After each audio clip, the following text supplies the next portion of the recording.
नमस्ते, मैं हूं किशोर अजवाणी। घड़ी इशारा कर रही है 9 बजे रात का वक्त। 100 बात की एक बात का बड़ी खबर आ रही है अमेरिका से। अमेरिका में आए इडालिया नाम के तूफान से जुड़ी हुई। अमेरिका के फ्लोरिडा में समुद्र तट से टकराने के बाद इस तूफान ने भयंकर तबाही मचानी शुरू कर दी। तूफान की वजह से समंदर में कई फीट ऊंची ऊंची लहरें उठनी शुरू हो गई और समंदर का पानी वहां शहर के भीतर पहुंचना शुरू हो गया। इस दौरान कई जगहों पर 150 किलोमीटर प्रति घंटा से भी ज्यादा की रफ्तार से हवाएं चली, जिससे भारी नुकसान हुआ। लाखों लोगों पर इस तूफान का असर देखा गया। अमेरिका में 850 से ज्यादा उड़ानें रद्द कर दी गईं। फ्लोरिडा में स्कूल, कॉलेज और दफ्तर बंद करा दिए गए। इस बीच अमेरिका के मौसम विभाग ने आशंका जताई कि सुपर मून की वजह से यह तूफान और भी खतरनाक हो सकता है। समंदर में उठ रही रेलों को और भी ऊंचा उठ सकती हैं। ये तूफान सुपर मून के आने से कुछ घंटे पहले ही फ्लोरिडा के तट से टकराया, जिसने वहां पहुंचते ही तबाही मचा दी। अमेरिका के फ्लोरिडा में समुद्र तट से टकराने के बाद इडालिया नाम के इस तूफान ने कई इलाकों को बर्बाद कर दिया। एक दिन पहले ही इस तूफान की वजह से कैरिबियाई देश क्यूबा को भारी नुकसान पहुंचा, जिसके अगले ही दिन ये तूफान अमेरिका के फ्लोरिडा के समुद्र तट से टकरा गया। इसके बाद तो वहां भयंकर तबाही का सिलसिला शुरू हो गया। खतरनाक हवाओं के साथ कई इलाकों में तेज लहरों के साथ समुद्र का पानी पहुंच गया। ऐसा लगा जैसे उन इलाकों पर समुद्र ने कब्जा कर लिया हो। फ्लोरिडा की ज्यादातर सड़कों पर कई फीट तक पानी भर गया, जिसमें सैकड़ों गाड़ियां डूब गईं। कुछ जगहों पर समंदर का पानी किनारे बने पुलों के ऊपर से भी बहने लगा। तेज हवाओं ने सैकड़ों पेड़ों को जमीन पर पटक दिया। हालात बिगड़ते देख अमेरिका के राष्ट्रपति बाइडेन एक्शन में आ गए। उन्होंने फ्लोरिडा के गवर्नर से फोन पर बात की और सरकार की तरफ से हर संभव मदद का भरोसा दिया। Regions that are likely to be hit first, that we're there as long as it takes. We're going to make sure they have everything they need. हालांकि फ्लोरिडा प्रशासन ने तूफान को देखते हुए एक दिन पहले ही कई इलाके खाली करा लिए थे और फ्लोरिडा से ही तूफान से मची तबाही की कुछ और डरा देने वाली तस्वीरें सामने आईं, जिनमें वहां के रिहायशी इलाकों में तबाही साफ दिखाई दी, जबकि तूफानी हवाओं की चपेट में आने से कई मकानों की छतें उड़ गईं, जिससे वहां रहने वाले लोग दहशत से भर गए। फ्लोरिडा के एक इलाके से आए इस वीडियो ने तो लोगों की सांसें रोक दी, क्योंकि तूफान की वजह से समंदर की लहरें सब कुछ तबाह करने पर आमादा दिखी। समंदर का पानी किनारे पर बने मकानों तक पहुंच गया। देखकर ऐसा लगा जैसे मकान समंदर के बीच में ही बना हो। तेज हवाओं की वजह से मकान के कई हिस्से टूटकर पानी में गिरे नजर आए। फ्लोरिडा के एक दूसरे इलाके से भी डरा देने वाला एक वीडियो सामने आया, जिसमें तूफानी हवाओं की चपेट में आकर एक मकान की छत उड़ती दिखी, जबकि वहां मौजूद बड़े बड़े पेड़ जोर जोर से हिलते नजर आए। ऐसा लगा जैसे अगले ही पल वो पेड़ अपनी जगह से उखड़ जाएंगे। हालांकि वहां पहले से भारी तबाही का अनुमान लगाया गया था, लेकिन तूफान के पहुंचने के बाद हालात पूरी तरह पटरी से उतर गए। इतनी बड़ी तबाही की आशंका वहां के मौसम विभाग को भी नहीं थी। सबसे बुरा हाल उन इलाकों का हुआ जो समुद्र के किनारे हैं, जहां तूफान के पहुंचते ही तेज हवाओं के साथ मूसलाधार बारिश शुरू हो गई। इस आफत को देखते हुए फ्लोरिडा प्रशासन ने बड़े पैमाने पर राहत और बचाव का अभियान शुरू कर दिया। हजारों लोगों को खतरनाक जगहों से निकालकर सुरक्षित जगह पहुंचाया गया। इसके साथ ही सैकड़ों मकानों को लहरों से बचाने के उपाय भी शुरू किए गए, जिसके लिए उन मकानों के चारों तरफ रेत की बोरियां लगा दी गईं। इसके साथ ही फ्लोरिडा के 40 से ज्यादा जिलों में स्कूल बंद कर दिए गए, तो टैंपा एयरपोर्ट पर सभी उड़ानें भी रोक दी गई। यही नहीं, अमेरिकी नेशनल गार्ड के करीब 6000 जवानों की तैनाती उन इलाकों में की गई जहां लोग तूफान में फंसे हुए हैं। लेकिन फ्लोरिडा में आए इस तूफान से तबाही और भी ज्यादा बड़ी हो सकती है, क्योंकि मौसम विभाग के मुताबिक सुपर मून इस तूफान पर खतरनाक असर डाल सकता है। सुपर मून आने से कुछ घंटे पहले ही फ्लोरिडा से टकराए इस तूफान ने वहां तबाही मचा रखी, लेकिन आशंका जताई जा रही है कि सुपर मून यानी चांद के पृथ्वी के नजदीक आने की वजह से इडालिया तूफान और ज्यादा घातक हो सकता है और इसके असर से समंदर में 20 फीट से भी ऊंची लहरें उठ सकती हैं। हालांकि फ्लोरिडा में इडालिया तूफान की वजह से पहले ही भीषण बारिश ने हालात बिगाड़ दिए। करीब 155 किलोमीटर प्रति घंटा की रफ्तार से चल रही हवाओं ने लोगों में खौफ पैदा कर दिया। इडालिया तूफान की वजह से प्रशासन ने समंदर के नजदीक के इलाकों में अलर्ट जारी कर दिया और वहां रहने वाले लोगों को सुरक्षित जगहों पर शिफ्ट कर दिया। इस बीच वहां के मौसम विभाग ने आशंका जताई कि सुपर मून की वजह से इडालिया तूफान और भी भयावह हो जाएगा, क्योंकि सुपर मून तब होता है जब चंद्रमा और धरती के बीच में दूरी सबसे कम हो जाती है और पूर्णिमा की रात होती है। इस दौरान पृथ्वी पर समंदर में ऊंची ऊंची लहरें उठने लगती हैं। उधर तुर्की के एर्जिंजन प्रांत में भारी बारिश के बाद सड़कों पर सैलाब आ गया। वहां की नदियों में उफान आ गया और हर तरफ कोहराम मच गया, जिसकी रोंगटे खड़े कर देने वाली कई तस्वीरें सामने आई, जिसमें पानी कई फीट ऊपर उठकर सड़कों और रिहायशी इलाकों में धावा बोलता नजर आया। लोग डर कर भागने लगे। भारी बारिश की वजह से वहां की नदियों का पानी अपनी हदें तोड़कर सब कुछ निगलने को बेताब दिखा। उसकी जद में जो भी आया वो तहस नहस हो गया। पानी के तेज थपेड़े किनारे पर लगी लोहे की ग्रिल को तोड़ते हुए निकल गए। एक तस्वीर में कई गाड़ियां खिलौनों की तरह बहती नजर आईं। एक तस्वीर ऐसी भी आई जिसमें पानी के बीच बवंडर उठता दिखाई दिया, जिसमें सड़क का एक बड़ा हिस्सा ही बह गया। कई इलाकों में पानी इतना ज्यादा भर गया कि वहां लोग फंस गए। जिन्हें निकालने के लिए वहां की रेस्क्यू टीम दिन रात का फर्क भुलाकर जुट गई। और इसी बीच चीन में कंस्ट्रक्शन साइट पर आई बाढ़ में मरने वालों की संख्या छिपाने पर 5 लोगों को हिरासत में ले लिया गया।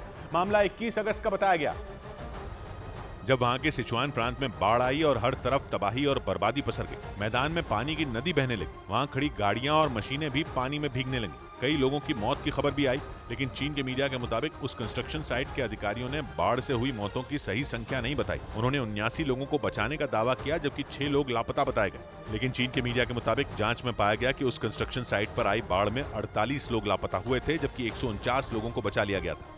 इधर दिल्ली के भजनपुरा इलाके में हरप्रीत गिल नाम के आदमी की बाइक सवार बदमाशों ने गोली मारकर हत्या कर दी। 36 साल के Harpreet Gill ecommerce company Amazon में सीनियर मैनेजर थे। बदमाशों ने इस वारदात को उस वक्त अंजाम दिया जब रात करीब 11:15 बजे वो अपने एक रिश्तेदार के साथ घर से कहीं जाने के लिए निकले। और आरोप है कि उसी दौरान स्कूटर और मोटरसाइकिल पर सवार 5 लड़कों ने उनका रास्ता रोक लिया। पुलिस के मुताबिक उन बदमाशों ने उन पर ताबड़तोड़ गोलियां चलानी शुरू कर दी। और रात को घर से खाना खाकर निकले थे, उसी दौरान हमलावर आए हैं और अचानक उन पर ताबड़तोड़ दोनों तरफ से फायरिंग की है। इस घटना में ई-कॉमर्स कंपनी अमेजॉन के सीनियर मैनेजर हरप्रीत गिल की मौत हो गई।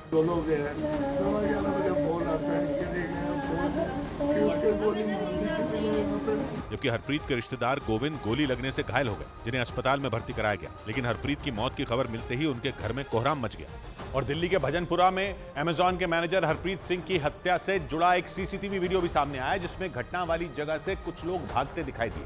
हालांकि भागने वाले लोग हमलावर थे या नहीं, इसका पता नहीं चल सका। लेकिन पुलिस सीसीटीवी वीडियो में दिख रहे इन लोगों की तलाश में जुट गई। जो वीडियो सामने आया उसमें 2 लोग उसी गली से भागते दिखाई दिए जहां पर हरप्रीत गिल को गोली मारी गई। थोड़ी देर बाद उसी जगह से 2 और लोग स्कूटर से जाते नजर आए। पुलिस को शक है कि स्कूटर सवार लोग हमलावर हो सकते हैं, क्योंकि स्कूटर चलाने वाले ने चेहरे पर रुमाल बांध रखा था। पुलिस के मुताबिक वारदात को अंजाम देने के लिए हमलावर पूरी तैयारी से आए थे। वो पूरा स्पॉट यहाँ पर हम दिखा रहे हैं, क्योंकि इस पूरे स्पॉट पर ये सब जगह गोलियों के निशान आपको दिखाई देंगे, दीवारों पर और सड़क पर। हालांकि हरप्रीत गिल की हत्या के पीछे की वजह का पता नहीं चल सका, लेकिन पुलिस पुरानी रंजिश समेत हत्याकांड से जुड़े हर एंगल को खंगालने में जुट गई। और पुलिस सूत्रों ने अमेजॉन के मैनेजर हरप्रीत गिल की हत्या के पीछे माया गैंग के गुर्गों के होने का दावा किया। हालांकि दिल्ली पुलिस ने इस गैंग और इससे जुड़े गुर्गों पर कुछ भी कहने से इनकार कर दिया। लेकिन पुलिस सूत्रों का दावा है कि माया गैंग के गुर्गों ने ही हरप्रीत गिल की गोली मारकर हत्या कर दी। पुलिस के मुताबिक ये घटना तब हुई जब हरप्रीत अपने रिश्तेदार गोविंद के साथ किसी काम के सिलसिले में घर से निकले थे। पुलिस सूत्रों का दावा है कि रास्ते में उनकी मामूली बात पर 5 बदमाशों के साथ लड़ाई हो गई और इसी वजह से उन बदमाशों ने हरप्रीत के सिर में गोली मार दी। हालांकि पुलिस ने इस पर कुछ भी कहने से इनकार कर दिया। मैं किसी एक पर्टिकुलर क्रिमिनल का नाम या गैंग का नाम लेना नहीं चाहूंगा इसमें। It is still open to investigation. Police सूत्रों का दावा है कि बदमाशों ने टारगेट करके हरप्रीत को सिर में गोली मारी। मतलब हरप्रीत की हत्या करने के लिए बदमाश पूरी तैयारी से आए थे। उधर अमेरिका के टेक्सास से खौफ से भर देने वाला एक वीडियो सामने आया। वहां 2 लुटेरे घर में लूटपाट करने के लिए पहुंच गए। उन्हें घर में रहने वालों ने मुंह तोड़ जवाब दिया और उन लुटेरों को भगाने के लिए ताबड़तोड़ फायरिंग कर दी। इस घटना का जो वीडियो सामने आया उसमें एक आदमी घर की घंटी बजाता नजर आया, लेकिन जब उसको पता चला कि घर में कोई मौजूद नहीं है तो वो लात मारकर उस घर के दरवाजे को खोलने लगा। इसी बीच उसका दूसरा साथी भी वहां पहुंच गया। उसने भी दरवाजे में जोर जोर से लात मारकर उसे खोलने की कोशिश की। दोनों ने दरवाजे पर कई बार हमला किया, लेकिन दरवाजा नहीं खुला। तभी घर के अंदर से ताबड़तोड़ फायरिंग शुरू हो गई। दोनों लुटेरे गोलियों की आवाज से खौफ में आ गए और वहां से फरार हो गए। गोलियों की आवाज सुनकर वहां पुलिस पहुंच गई, जिसके बाद घर में मौजूद लोगों ने इस घटना की जानकारी पुलिस के जवानों को दी। पुलिस ने दोनों लुटेरों की तलाश तेज कर दी। इस बीच चीन के हुनान प्रांत से दिल दहला देने वाला एक वीडियो सामने आया। वहां एक इमारत की लिफ्ट अचानक गिर गई। इस हादसे में 3 लोग बुरी तरह घायल हो गए, क्योंकि अचानक लिफ्ट गिरने से उसमें मौजूद लोग कई फीट ऊपर उछल गए। चीन के हुनान से जो वीडियो सामने आया उसमें लिफ्ट में 3 लोग खड़े नजर आए। सब कुछ ठीक चल रहा था, लेकिन तभी लिफ्ट तेजी से नीचे गिरने लगी। लिफ्ट इस रफ्तार से नीचे आई कि उसमें मौजूद तीनों लोग लिफ्ट की छत में जा लड़े और इसके बाद वो तीनों जमीन पर गिर गए। इस हादसे में लिफ्ट में मौजूद तीनों लोग बुरी तरह घायल हो गए। बाद में उन्हें अस्पताल में भर्ती कराया गया। हालांकि लिफ्ट कैसे गिरी इसका पता नहीं चल सका। उधर उत्तर अमेरिकी देश मेक्सिको की नौसेना ने समंदर में नाव के जरिए लाई जा रही 4000 किलो ड्रग्स की खेप जब्त कर ली। उसकी इस कार्रवाई का एक वीडियो भी सामने आया, जिसमें समंदर में सभी आरोपी अपनी सफेद नाव में बैठकर भागते नजर आए। लेकिन जैसे ही इसकी जानकारी नौसेना को लगी, उन्होंने ड्रग्स तस्करों को दबोच लिया। वहां से सामने आए एक वीडियो में नौसेना के कुछ जवान पहले तो एक हेलीकॉप्टर की मदद से उस नाव के करीब पहुंचे, फिर एक रस्सी के सहारे उस नाव पर उतरते दिखे। जिसके बाद नौसेना के जवानों ने उस नाव की तलाशी ली। इस दौरान उस नाव से ड्रग्स के कई पैकेट बरामद किए गए, जिनमें कुल 4000 किलो ड्रग्स होने का दावा किया गया। यही नहीं, नौसेना ने उस नाव में सवार 11 आरोपियों को भी गिरफ्तार कर लिया।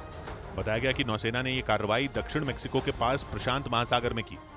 इधर हिमाचल प्रदेश के मंडी में पहाड़ खिसकने की घटना सामने आई, जिसकी वजह से चंडीगढ़ मनाली नेशनल हाईवे बंद कर दिया गया। पहाड़ खिसकने का डरा देने वाला एक वीडियो भी सामने आया, जिसमें पहाड़ का एक बड़ा हिस्सा टूटकर गिरता हुआ दिखाई दिया और इस दौरान ऊंचाई से लगातार पत्थर गिरते हुए नजर आए, जिसके बाद वहां धूल का गुबार उठा और हर तरफ धूल ही धूल फैल गई। जिसके बाद वहां हड़कंप मच गया। जिसने भी वो मंजर देखा वो कांप गया, क्योंकि पहाड़ खिसकने की वजह से भारी मात्रा में मलबा नीचे सड़क पर आ गया, जिसकी वजह से वहां भी धूल फैल गई, जिसके आसपास देख पाना मुश्किल हो गया। इसी वजह से उस रास्ते पर गाड़ियों का आना जाना रोक दिया गया, जिससे कई लोग उस इलाके में फंस गए और उन्हें काफी दिक्कतें पेश आईं। उधर बिहार के भागलपुर में कोसी नदी में आई बाढ़ ने उसके आसपास रहने वाले लोगों की मुश्किलें बढ़ा दी। वहां उफान पर आई कोसी नदी का पानी रिहायशी इलाकों में घुस गया और नदी के तेज बहाव में वहां सैकड़ों घर बह गए। इस घटना का जो वीडियो सामने आया उसमें लोग नदी के किनारे बने घरों को डूबने से पहले खुद ही उन्हें तोड़ते नजर आए, ताकि उनमें लगी जरूरी चीजें निकालकर सुरक्षित जगह पहुंचाई जा सके। इससे पहले कोसी नदी में बढ़ते पानी को देखकर कई लोग वहां बने घरों को छोड़कर जा चुके थे। पानी के प्रकोप से बेघर हो चुके लोगों ने प्रशासन से मदद की गुहार लगाई। कोई ठिकाना नहीं है हम लोगों का, हम लोग बहुत मजबूर हो रहे हैं। भागलपुर में भारी बारिश के बाद कोसी नदी खतरे के निशान पर पहुंच गई, जिससे आने वाले दिनों में उसके किनारे बसे लोगों की मुश्किलें और बढ़ सकती हैं। इस बीच बिहार के खगड़िया जिले से बाढ़ का हैरान कर देने वाला एक वीडियो सामने आया। वहां रिहायशी इलाकों में बागमती नदी का पानी घुस गया, जिसकी वजह से लोगों की मुसीबतें बढ़ गई और जो तस्वीरें वहां से आई उनमें एक तस्वीर में कई गांव पानी में पूरी तरह डूबे नजर आए और वहां बागमती नदी का पानी रिहायशी इलाकों में तेजी से बहता दिखाई दिया। वहां से सामने आए एक वीडियो में तबाही के निशान नजर आए। सड़क ही नदी के पानी में बह गई। उस सड़क के बीच से नदी का पानी तेज रफ्तार में बहता दिखाई दिया, जिससे वहां रहने वाले लोग दहशत में आ गए, क्योंकि वहां नदी का पानी सड़क तोड़ते हुए कई गांवों में घुस गया, जिसकी वजह से कई गांव टापू बन गए और गांवों को जोड़ने वाले रास्ते पानी में समा गए। वहीं एक और तस्वीर में सैकड़ों एकड़ में फैली फसल बाढ़ के पानी में डूबी नजर आई। बिहार के खगड़िया में बागमती नदी में आए तूफान से कई इलाकों में बाढ़ जैसे हालात बन गए। उधर असम के मोरी गांव में ब्रह्मपुत्र नदी का पानी तटबंधों को तोड़कर कई इलाकों में घुस गया, जिससे वहां बाढ़ जैसे हालात बन गए। पिछले कुछ दिनों से वहां रुक रुक कर भारी बारिश हो रही है, जिसकी वजह से ब्रह्मपुत्र नदी रौद्र रूप में आ गई। मोरी गांव जिले के हालात तो पटरी से ही उतर गए, क्योंकि बाढ़ की चपेट में आने से एक इलाके में कई मकान डूब गए और तो और नदी के पानी ने गांवों को शहरों से जोड़ने वाली सड़कों और रास्तों पर कब्जा जमा लिया। जिन सड़कों पर गाड़ियां चलती थी वहां नाव चलती दिखाई दी। वहां से आई एक तस्वीर में कुछ लोग जान जोखिम में डालकर नाव से सड़क पार करते दिखाई दिए। इसी तरह की एक दूसरी तस्वीर में कुछ लोग घुटनों तक पानी से भरी सड़क को पार करते नजर आए। बहुत तकलीफ होता है, बहुत नुकसान होता है। अभी बाढ़ की वजह से कई एकड़ फसल तबाह हो गई, लेकिन परेशानी यहीं खत्म होती नहीं दिख रही, क्योंकि मौसम विभाग ने राज्य के कई जिलों में भारी बारिश का अलर्ट भी जारी कर दिया। इस बीच इमरजेंसी में इजराइल के एक विमान की दुश्मन देश सऊदी अरब में लैंडिंग करनी पड़ी। इजराइल के विदेश मंत्रालय के मुताबिक उसके इस विमान ने हिंद महासागर के छोटे से देश सेशेल्स से इजराइल के लिए उड़ान भरी थी, लेकिन तभी उसमें कुछ खराबी आ गई, जिसके बाद उस विमान की सऊदी अरब के जद्दा एयरपोर्ट पर इमरजेंसी लैंडिंग कराई गई।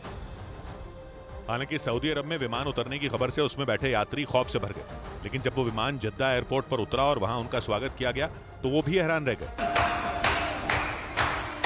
इजराइल के विदेश मंत्रालय के मुताबिक उस विमान ने 28 यात्रियों को लेकर सेशेल्स से उड़ान भरी थी, लेकिन जब वो सऊदी अरब के करीब पहुंचा तो उसमें कुछ खराबी आ गई, जिसके बाद उसकी इमरजेंसी लैंडिंग करानी पड़ी। विमान की इमरजेंसी लैंडिंग के बाद इजराइल के प्रधानमंत्री बेनिमिन नेतन्याहू ने सऊदी अरब का शुक्रिया अदा किया। दोनों देश कभी कट्टर दुश्मन हुआ करते थे, लेकिन अब धीरे धीरे सऊदी अरब और इजराइल में तल्खियां कम हो रही। उधर अमेरिकी अखबार द न्यूयॉर्क टाइम्स के मुताबिक अमेरिका ने चीन की सेना की ताकत से निपटने के लिए अगले 2 साल में हजारों ड्रोन बनाने की तैयारी शुरू कर दी। ताइवान के मुद्दे पर दोनों देशों के बीच तनाव बढ़ता जा रहा है और कई बार तो ऐसे हालात बने जिन्हें देखकर लगा मानो चीन और अमेरिका के बीच जंग ही छिड़ जाएगी, क्योंकि अमेरिका सिर्फ ताइवान ही नहीं बल्कि ऑस्ट्रेलिया, जापान और फिलीपींस के साथ मिलकर चीन को घेरने में जुटा है और इसी वजह से चीन भी अपनी सेना की ताकत में लगातार बढ़ोतरी कर रहा है, जिससे निपटने के लिए अमेरिका ने भी तैयारी शुरू कर दी। खबर के मुताबिक अमेरिका आने वाले 2 साल में हजारों ड्रोन तैयार करने जा रहा है। इसके साथ ही अमेरिका ने रोबोट आर्मी बनाने की भी प्लानिंग की है, यानी वो एक ऐसी सेना बनाने जा रहा है जिसमें जिंदा इंसान नहीं बल्कि रोबोट जंग लड़ेंगे। अमेरिका के मुताबिक चीन की सेना उनकी सेना के मुकाबले बड़ी है, लेकिन अमेरिकी सेना तकनीक में चीन से कहीं आगे है। इस बीच ई कॉमर्स कंपनी अमेजॉन ने वर्क फ्रॉम होम कर रहे अपने कर्मचारियों को चेतावनी दे दी। अमेरिका के मीडिया के मुताबिक कंपनी के सीईओ ने कर्मचारियों से दो टूक कह दिया कि जो लोग हफ्ते में 3 दिन वर्क फ्रॉम होम यानी दफ्तर आकर काम नहीं करेंगे उन्हें नौकरी से निकाल दिया जाएगा। 2020 में दुनिया भर में कोरोना संक्रमण की शुरुआत से ही कंपनी ने अपने ज्यादातर कर्मचारियों को वर्क फ्रॉम होम यानी घर से काम करने की सुविधा दी थी।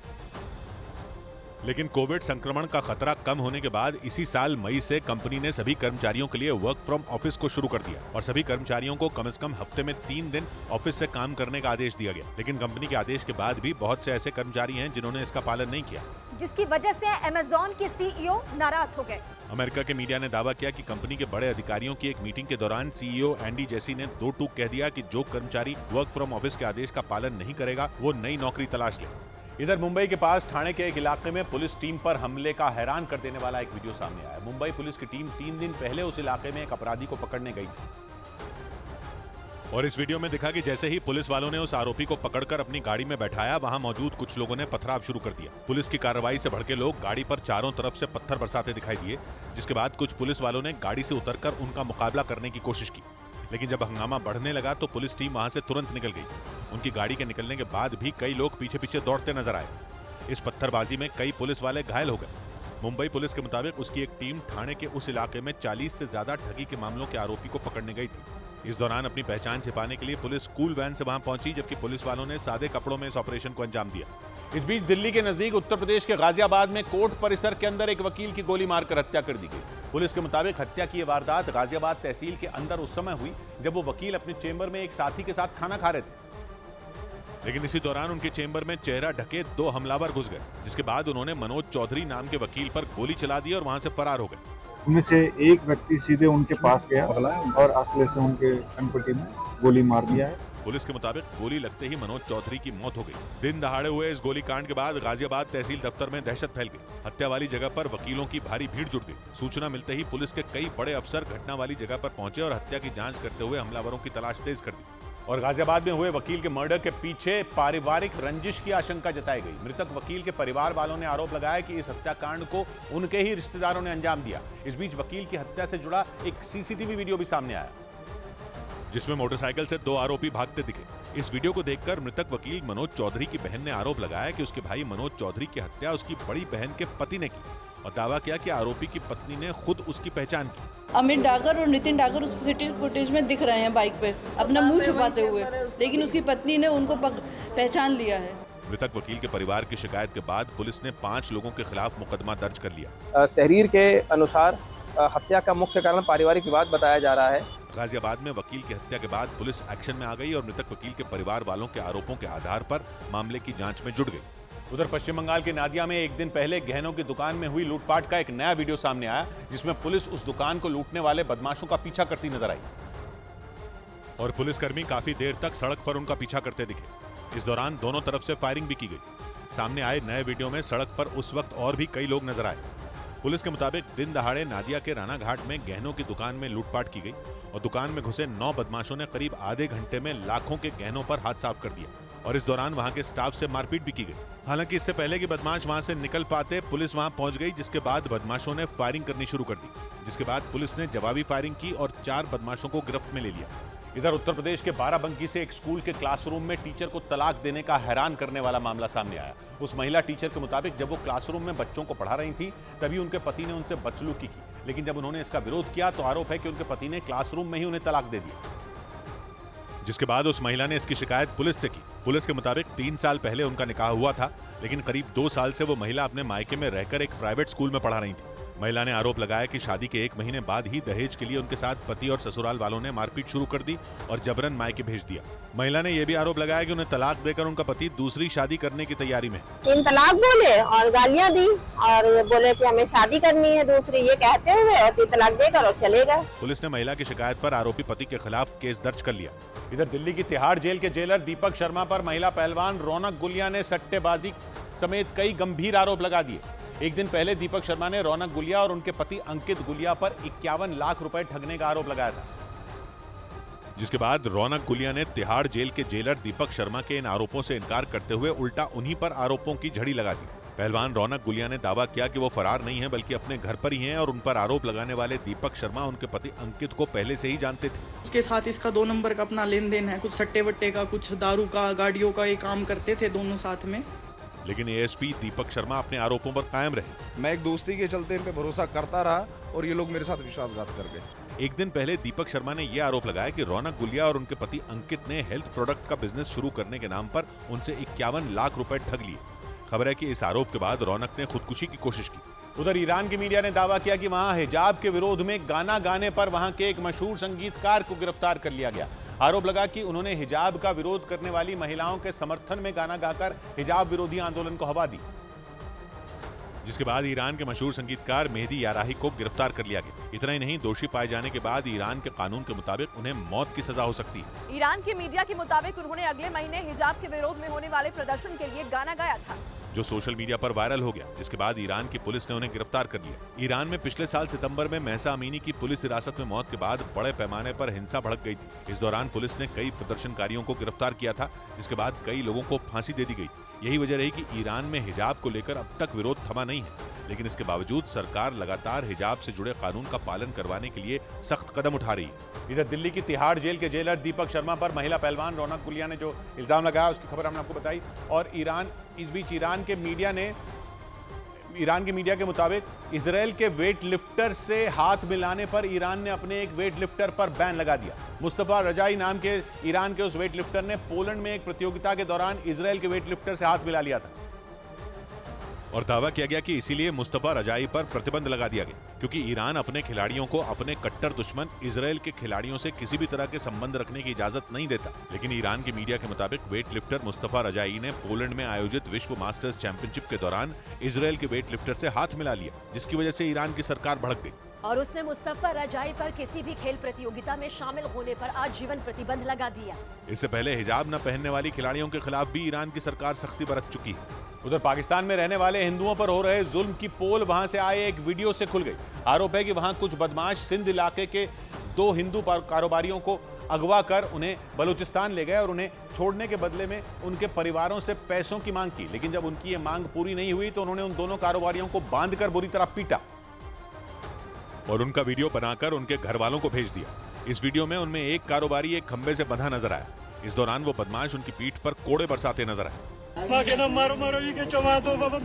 उनके परिवार वालों के मुताबिक बदमाशों ने सागर कुमार नाम के कारोबारी को करीब महीने भर से कैद करके रखा हुआ है। वहीं जगदीश कुमार नाम के दूसरे कारोबारी करीब 65 दिन से उन्हीं के चंगुल में फंसे बताए गए, जिन्हें छोड़ने के लिए उन बदमाशों ने 10-10 करोड़ रुपए की मांग की। इस बीच पाकिस्तान में बढ़े बिजली के दामों के बीच हैरान करने वाला एक वीडियो सामने आया। वहां एक आदमी बिजली के मीटर पर माला चढ़ाकर उसकी पूजा करता दिखाई दिया और इस दौरान वो ये कहता हुआ भी सुनाई दिया कि पिछले कुछ दिनों से मचे बवाल की वजह से बिजली का मीटर ही पाकिस्तान की सत्ता का असली बॉस बन गया। हम न आटा ले, न खंड ले, न पत्ती ले, रुको तेरा बिल भरे, तू लाडला लीडर है। हाँ, इस वीडियो में वो शख्स महंगे बिजली के बिलों पर लाचारी दिखाता भी नजर आया। वो ये कहता हुआ सुनाई पड़ा कि बिजली के दामों ने पाकिस्तान की जनता का जीना मुहाल कर दिया। वहां 3 दिन पहले ही सरकार ने बिजली के दामों में अचानक बढ़ोतरी करने का फैसला लिया, जिसके बाद पूरे पाकिस्तान में हाहाकार मच गया। इधर उत्तर प्रदेश के लखनऊ में पुलिस ने गैंगस्टर मुख्तार अंसारी के 2 गुर्गों की करोड़ों की प्रॉपर्टी जब्त कर ली। पुलिस के मुताबिक गैंगस्टर मुख्तार के करीबी उमेश सिंह और उसके भाई राजन सिंह के खिलाफ एक्शन लेते हुए लखनऊ में मौजूद उनका फ्लैट कुर्क कर दिया गया, जिसके लिए पुलिस की एक टीम लखनऊ के गोमती नगर इलाके में पहुंची। पुलिस के मुताबिक उमेश सिंह पर 2009 में हुए मन्ना सिंह हत्याकांड के गवाह के कत्ल में मुख्तार अंसारी का साथ देने का आरोप लगा, जिसके बाद गैंगस्टर एक्ट के तहत कार्रवाई करते हुए उसके फ्लैट पर ताला जड़ दिया गया, जिसके लिए यूपी पुलिस के कई जवान पूरी तैयारी के साथ वहां पहुंचे, जिन्होंने उस फ्लैट के दरवाजे पर कुर्की का नोटिस चिपकाकर उसे अपने कब्जे में ले लिया। इस बीच भ्रम फैलाने वाला ट्वीट करने के आरोप में कांग्रेस नेता और मध्य प्रदेश के पूर्व मुख्यमंत्री दिग्विजय सिंह के खिलाफ केस दर्ज कर लिया गया। आरोप है कि उन्होंने बजरंग दल से जुड़ा एक झूठा ट्वीट कर भ्रम फैलाने की कोशिश की, जिसमें उन्होंने कुंडलपुर के मंदिर में बजरंग दल के कार्यकर्ताओं पर उत्पात मचाने का आरोप लगाया। लेकिन पुलिस के मुताबिक जब इस मामले में जांच की गई तो ट्वीट में लगाए गए आरोप सही नहीं पाए गए, जिसके बाद केस दर्ज किया गया। उस ट्वीट की बारीकी से जांच की गई, ऐसे तथ्य जो हैं वो सही नहीं पाए गए। ट्वीट के सामने आते ही हड़कंप मच गया। कुछ हिंदूवादी संगठनों ने नाराजगी जाहिर करते हुए माफी की मांग की और उनके खिलाफ थाने में शिकायत दर्ज कराई। उधर नाइजर के बाद एक और अफ्रीकी देश गेबॉन में सेना ने तख्तापलट कर दिया। मध्य अफ्रीकी देश गेबॉन की सेना ने हाल ही में हुए राष्ट्रपति चुनाव के नतीजों को रद्द करने का भी ऐलान किया। जिसके बाद गैबोन की सेना ने वहां के राष्ट्रपति को नजरबंद कर सभी सरकारी संस्थाओं को खत्म करने की घोषणा कर दी। इसके साथ ही सेना ने देश की सीमाएं सील कर दी। वहां की सत्ता पर सेना का कब्जा होने के बाद अली बोंगो के लगातार तीसरी बार गैबोन के राष्ट्रपति बनने का सपना भी टूट गया, क्योंकि इस चुनाव में धांधली का आरोप लगाकर सेना ने चुनाव को ही रद्द कर दिया। इस सैन्य तख्तापलट के बाद सेना के जवानों ने जमकर जश्न मनाया। इस दौरान कई शहरों में फायरिंग की आवाजें भी सुनी गई। वहां के ज्यादातर लोगों ने सेना के इस कदम का समर्थन किया। खनिज और तेल भंडार की वजह से मध्य अफ्रीकी देश गैबोन की गिनती अफ्रीका के सबसे अमीर देशों में की जाती है। लेकिन माना जाता है कि वहां की राजनीति पर पश्चिमी देशों और खासकर फ्रांस का दबदबा रहता है, क्योंकि नाइजर की तरह गैबोन पर भी 1960 तक फ्रांस का शासन था और आजादी मिलने के बाद भी वहां फ्रांस का असर कम नहीं हुआ। इस बीच मुस्लिम देशों की सख्त चेतावनी के बाद डेनमार्क ने कुरान के अपमान पर सख्त कदम उठा लिया। पश्चिमी मीडिया के मुताबिक वहां की सरकार इस पर 1 सितंबर को संसद में कानून पेश करने जा रही है, जिसके पास हो जाने के बाद डेनमार्क में किसी भी धर्म का अपमान करना दंडनीय अपराध माना जाएगा। जबकि अभिव्यक्ति की आजादी के नाम पर इससे पहले वहां कई बार कुरान का अपमान किया गया, जिससे दुनिया भर के मुस्लिम देश बुरी तरह भड़क गए और डेनमार्क की सरकार से कुरान का अपमान करने वालों के खिलाफ सख्त एक्शन लेने की मांग की। पश्चिमी मीडिया के मुताबिक 1 सितंबर को डेनमार्क की संसद में पेश होने जा रहे कानून के तहत किसी भी धर्म का अपमान करने वाले आरोपियों के खिलाफ सजा का प्रावधान होगा और कानून तोड़ने वालों को जुर्माने के साथ कम से कम 2 साल की सजा मिलेगी। हालांकि डेनमार्क सरकार के इस फैसले और नए कानून के विरोध में कुछ लोग सड़कों पर उतर आए। वहाँ के कुछ विरोधी दलों ने इसे अभिव्यक्ति की आजादी पर हमला बता दिया। इधर अलीगढ़ मुस्लिम यूनिवर्सिटी में पीएचडी की छात्रा के उत्पीड़न की घटना पर बवाल हो गया। उस छात्रा ने यूनिवर्सिटी के एक प्रोफेसर पर शारीरिक और मानसिक उत्पीड़न का आरोप लगाया, जिसकी शिकायत उसने यूनिवर्सिटी प्रशासन से की, लेकिन आरोप है कि वहां से भी प्रोफेसर के खिलाफ कोई कार्रवाई नहीं की गई। प्रोफेसर अतीकुल्लाह के खिलाफ उसने मेरा शारीरिक मानसिक शोषण किया था। छात्रा के मुताबिक यूनिवर्सिटी के एक्शन नहीं लेने के बाद उसने प्रोफेसर के खिलाफ पुलिस में शिकायत दर्ज करा दी, जिसमें मामला पुलिस द्वारा पंजीकृत किया गया, एफआईआर दर्ज हुई। यही नहीं, उस छात्रा का आरोप है कि एएमयू प्रशासन आरोपी प्रोफेसर को बचाने की कोशिश में जुटा है, जबकि यूनिवर्सिटी ने पुलिस की जांच और कोर्ट के फैसले के बाद कार्रवाई करने की दलील दी। इस बीच उत्तर प्रदेश के इटावा में 10,000 के इनामी बदमाश को पुलिस ने मुठभेड़ के बाद गिरफ्तार कर लिया।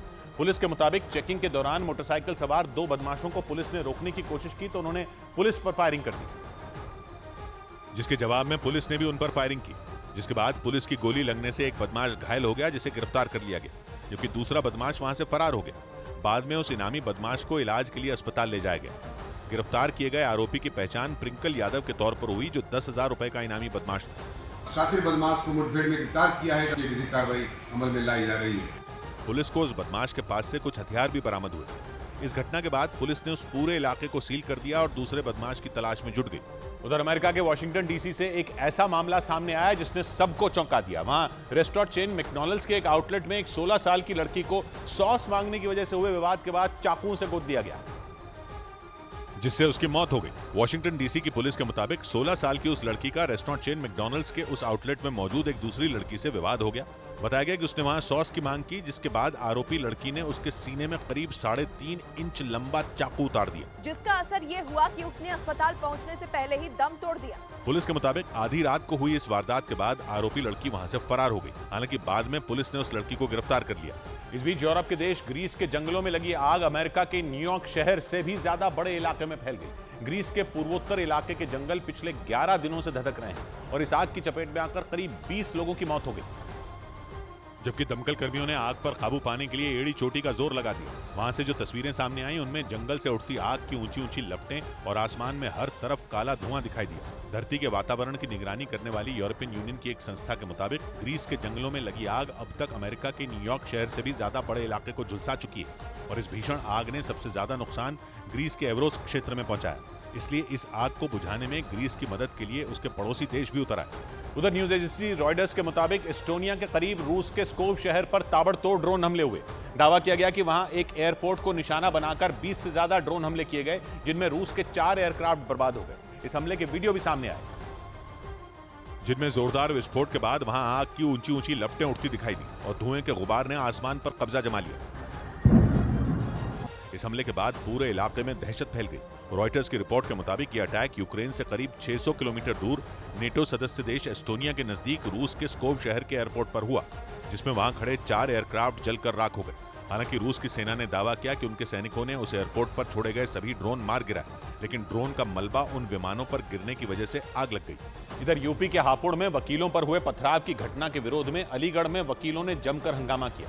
एक रोज पहले हापुड़ में एक महिला वकील के खिलाफ केस दर्ज होने के बाद कई वकीलों ने सड़क जाम कर प्रदर्शन किया, जिसके बाद उन्हें वहां से हटाने के लिए पुलिस ने उन पर लाठीचार्ज कर दिया। और इसी लाठीचार्ज के विरोध में अलीगढ़ के वकीलों का गुस्सा भड़क गया और उन लोगों ने पुलिस के जवानों पर पथराव किया। वहां से जो वीडियो सामने आया उसमें कुछ वकील सड़क जाम करके नारेबाजी करते नजर आए। हालांकि इस दौरान कुछ वकील उन लोगों को पुलिस फोर्स के पास जाने के लिए मना करते दिखे, लेकिन वो नहीं माने और पत्थरबाजी करने लगे। हालांकि किसी तरह उन लोगों को समझाकर मामले को शांत कराया गया। वकीलों ने हापुड़ के सीईओ को सस्पेंड करने की मांग की। सीईओ पर मुकदमा दर्ज होना चाहिए, उसको तत्काल बर्खास्त होना चाहिए। एक रोज पहले सड़कों पर वकीलों ने महिला वकील के खिलाफ केस दर्ज होने के विरोध में सड़क जाम कर प्रदर्शन किया। हालांकि पुलिस ने उन लोगों को समझाने की कोशिश की, लेकिन वो नहीं माने तो पुलिस के जवानों ने उन्हें खदेड़ना शुरू कर दिया और लाठीचार्ज के खिलाफ प्रदर्शन की आग उत्तर प्रदेश की राजधानी लखनऊ तक फैल गई। वहां भी वकीलों ने इस मुद्दे पर जमकर बवाल किया। इस दौरान पुलिस के जवानों की उनके साथ झड़प हो गई। हालांकि किसी तरह मामले को शांत कराया गया। इस घटना का जो वीडियो सामने आया उसमें वकीलों की भीड़ आगे की तरफ बढ़ती नजर आई। इसी बीच उनमें एक वकील ने सड़क किनारे बने एक रेस्टोरेंट के दरवाजे पर लात मार दी, जिसके बाद उनके साथ चल रहे पुलिस के जवानों ने उन लोगों को समझाने की कोशिश की तो उन वकीलों ने जवानों के साथ धक्का मुक्की शुरू कर दी। आरोप है कि वकीलों ने प्रदर्शन के दौरान वहां से गुजर रहे लोगों के साथ बदसलूकी भी की। कुछ रोज पहले हापुड़ में एक महिला वकील पर एक पुलिसकर्मी की वर्दी पर लगे नाम के बैज को उखाड़ने का आरोप लगा था। बाद में उसके खिलाफ केस दर्ज हुआ था। उसी के विरोध में जब वकीलों ने प्रदर्शन किया तो उन पर पुलिस ने लाठीचार्ज कर दिया। इधर दिल्ली के पास उत्तर प्रदेश के गाजियाबाद में गो तस्करी के आरोपियों के साथ पुलिस की मुठभेड़ हो गई। पुलिस के मुताबिक मुठभेड़ के बाद एक आरोपी के पैर में गोली लगी, जिसकी वजह से वो घायल होकर वहीं गिर गया। पुलिस के मुताबिक इस दौरान उनमें एक आरोपी ने बचकर भागने की कोशिश भी की, लेकिन वो कामयाब नहीं हो पाया। एक व्यक्ति के पैर में गोली लगी, जिसमें तत्काल ही नजदीकी चिकित्सालय में उपचार हेतु दाखिल कराया गया। पुलिस ने जानकारी दी कि गिरफ्तार किए गए बदमाश ने फायरिंग कर भागने की कोशिश की, जिसके बाद पुलिस ने जवाबी कार्रवाई कर उसे गिरफ्तार कर लिया। इसके अलावा उनके पास से अवैध हथियार और कारतूस भी बरामद किए गए। इस बीच पंजाब से लगने वाली भारत पाकिस्तान सीमा पर बीएसएफ ने ड्रग्स तस्करी की साजिश नाकाम कर दी, जिसके तहत ड्रग्स की बड़ी खेप पकड़ी गई। आरोप है कि पाकिस्तान के रास्ते भारत में ड्रग्स लाने की साजिश रची गई थी, जिस पर कार्रवाई करते हुए बीएसएफ के जवानों ने पंजाब के गुरदासपुर से 7 किलो ड्रग्स बरामद किए। बीएसएफ अधिकारियों के मुताबिक उन्होंने वहां से 7 पैकेट ड्रग्स जब्त किए। इनमें हेरोइन के 6 पैकेट थे, जिनका वजन करीब 6 किलो 300 ग्राम बताया गया। बीएसएफ को बॉर्डर इलाके में ड्रग्स छिपे होने की जानकारी मिली थी, जिसके बाद तलाशी अभियान चलाया गया, जिसके तहत पंजाब के गुरदासपुर जिले के दोस्तपुर गाँव से भारी मात्रा में ड्रग्स बरामद किए गए और बॉर्डर इलाके से ड्रग्स तस्करी की साजिश को नाकाम कर दिया गया। उधर ब्लूमबर्ग की एक रिपोर्ट के मुताबिक इंटरनेशनल क्रिमिनल कोर्ट के गिरफ्तारी वारंट जारी करने के बाद पुतिन पहली विदेश यात्रा पर चीन जाएंगे। कुछ दिनों पहले दक्षिण अफ्रीका के जोहानिसबर्ग में हुए ब्रिक्स शिखर सम्मेलन में शामिल होने के लिए पुतिन वहां नहीं पहुंचे थे। हालांकि उन्होंने वीडियो कॉन्फ्रेंसिंग के जरिए उसमें हिस्सा लिया था। लेकिन अब ब्लूमबर्ग के मुताबिक पुतिन चीन के दौरे पर जाएंगे। रूस के राष्ट्रपति पुतिन पर यूक्रेन जंग में युद्ध अपराध के आरोप लगे, जिसके बाद आईसीसी यानी इंटरनेशनल क्रिमिनल कोर्ट ने उनके खिलाफ इसी साल मार्च में गिरफ्तारी का वारंट जारी किया था, जिसके जारी होने के बाद पुतिन पर इंटरनेशनल क्रिमिनल कोर्ट के सदस्य देशों में जाने पर गिरफ्तारी का खतरा मंडराने लगा। कयास लगाए गए कि इसलिए पुतिन ने वारंट जारी होने के बाद किसी भी देश का दौरा नहीं किया। लेकिन ब्लूमबर्ग ने यह दावा किया कि वो चीन के दौरे पर जाएंगे। हालांकि चीन आईसीसी का सदस्य नहीं है, यानी वहां पुतिन पर गिरफ्तारी का कोई खतरा नहीं होगा। इस बीच यूके से हैरान कर देने वाला एक मामला सामने आया। वहां की पुलिस ने एक चोर को आईफोन बनाने वाली कंपनी एप्पल के एयर टैग की मदद से पकड़ लिया। यूके की पुलिस के मुताबिक उन्हें लंबे वक्त से उस चोर की तलाश थी, क्योंकि वो आसपास के इलाकों से करोड़ों का सामान चुरा चुका था। हालांकि उसने इस बार जैसे ही उस सूटकेस पर हाथ साफ किया, वो पुलिस की पकड़ में आ गया। ऐसा इसलिए क्योंकि उस सूटकेस में आईफोन बनाने वाली कंपनी एप्पल का एयर टैग लगा हुआ था। एयर टैग असल में एक चिप की तरह होता है, जिसके जरिए गुम हुई चीजों का पता लगाया जा सकता है, क्योंकि इसमें लगे जीपीएस सिस्टम की वजह से इसकी लोकेशन ट्रेस की जा सकती है। यही वजह रही कि उस चोर ने जब सूटकेस चुराया तो उसकी लोकेशन यूके पुलिस को पता लग गई, जिसके बाद उसे धर दबोचा गया। बताया गया कि उसने अब तक आसपास के इलाकों से करोड़ों रुपए का सामान चुराया, जिनमें कुछ चीजें पुलिस ने उसके पास से बरामद भी कर ली। उधर आर्थिक मोर्चे पर बेहाल यूरोप की सबसे बड़ी अर्थव्यवस्था जर्मनी ने टैक्स में भारी भरकम कटौती कर सबको हैरान कर दिया। सरकार का खजाना खाली होने के बावजूद जर्मनी की सरकार ने भारतीय रुपयों में करीब 3.25 लाख करोड़ रुपए की कटौती का ऐलान कर दिया और उम्मीद जताई कि इस फैसले से जर्मनी के उद्योगों को पटरी पर लाने में मदद मिलेगी। पहले कोरोना वायरस और फिर यूक्रेन युद्ध की वजह से जर्मनी की अर्थव्यवस्था पटरी से उतर गई थी। कई उद्योग ठप हो जाने की वजह से सरकार की टैक्स से होने वाली कमाई भी करीब 1/4 रह गई। लेकिन अर्थव्यवस्था को पटरी पर लाने के लिए सरकार ने 3,200 करोड़ यूरो यानी करीब 2.25 लाख करोड़ रुपए के टैक्स की कटौती की घोषणा कर दी। जर्मनी की सरकार को उम्मीद है कि इससे उद्योगों को पटरी पर लौटने में मदद मिलेगी और सरकार का मानना है कि अगर उद्योग धंधे पटरी पर आए तो बाजार में खरीदारी भी बढ़ेगी और अर्थव्यवस्था पटरी पर लौट पाएगी। इधर सूरज की जानकारी जुटाने के लिए भारत का पहला मिशन आदित्य L1 की लॉन्च रिहर्सल और रॉकेट की अंतरिक्ष जांच पूरी कर ली गई। अंतरिक्ष में रिसर्च करने वाली भारत की स्पेस एजेंसी इसरो ने ट्वीट कर इसकी जानकारी दी। यानी चंद्रमा के दक्षिणी ध्रुव पर उतरकर इतिहास रचने के बाद इसरो का आदित्य L1 मिशन सूरज पर जाने के लिए पूरी तरह तैयार हो गया।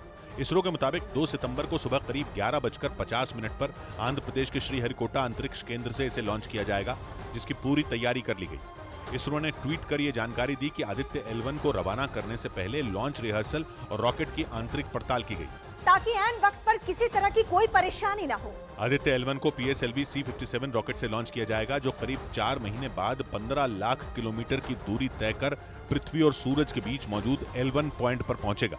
वैज्ञानिकों के मुताबिक इसी L1 पॉइंट के ऑर्बिट से अंतरिक्ष यान सूर्य के बारे में जानकारी जुटाएगा।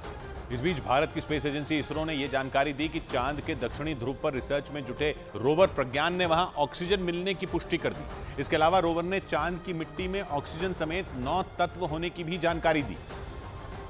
हालांकि चांद की मिट्टी पर ऑक्सीजन गैस के रूप में नहीं बल्कि ऑक्साइड की तरह मौजूद, मतलब उससे सांस नहीं ली जा सकती। इससे पहले अमेरिकी स्पेस एजेंसी नासा ने भी चंद्रमा की मिट्टी में ऑक्सीजन का पता लगाया था। इसरो की तरफ से दी गई जानकारी के मुताबिक चांद पर ऑक्सीजन मिलने के बाद रोवर प्रज्ञान वहां हाइड्रोजन की खोज में जुट गया, और अगर वहां हाइड्रोजन मिल गया तो चांद पर पानी बनाना मुमकिन हो जाएगा, क्योंकि हाइड्रोजन और ऑक्सीजन से ही पानी बनता है, जिसके बाद आने वाले वक्त में चंद्रमा पर इंसानों की बसने का सपना भी साकार हो जाएगा। एक रोज पहले इसरो ने ट्वीट कर यह भी जानकारी दी कि रोवर प्रज्ञान को चांद पर सल्फर होने का भी पता चला है। इसके अलावा रोवर ने चांद की सतह पर आयरन, क्रोमियम, टाइटेनियम और सिलिकॉन समेत कई दूसरे तत्वों की भी पुष्टि की।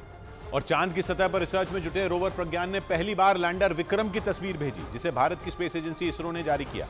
23 अगस्त को लैंडर विक्रम ने चांद के दक्षिणी ध्रुव पर उतरकर इतिहास रच दिया। और पिछले एक हफ्ते से लैंडर विक्रम चांद की अलग अलग तस्वीरें भेज रहा है, लेकिन पहली बार रोवर प्रज्ञान ने चांद से लैंडर विक्रम की तस्वीर भेजी, जिसे इसरो की तरफ से जारी किया गया। इसरो के मुताबिक रोवर पर 2 नेविगेशन कैमरे लगे हैं, जिनसे ये तस्वीर ली गई। जो तस्वीर सामने आई उसमें लैंडर विक्रम पर लगा पेलोड चेस्ट चंद्रमा की सतह पर ड्रिल यानी खुदाई करता दिखाई दिया। चेस्ट पेलोड एक तरह की मशीन है जो सतह और गहराई में तापमान की जानकारी जुटाती है।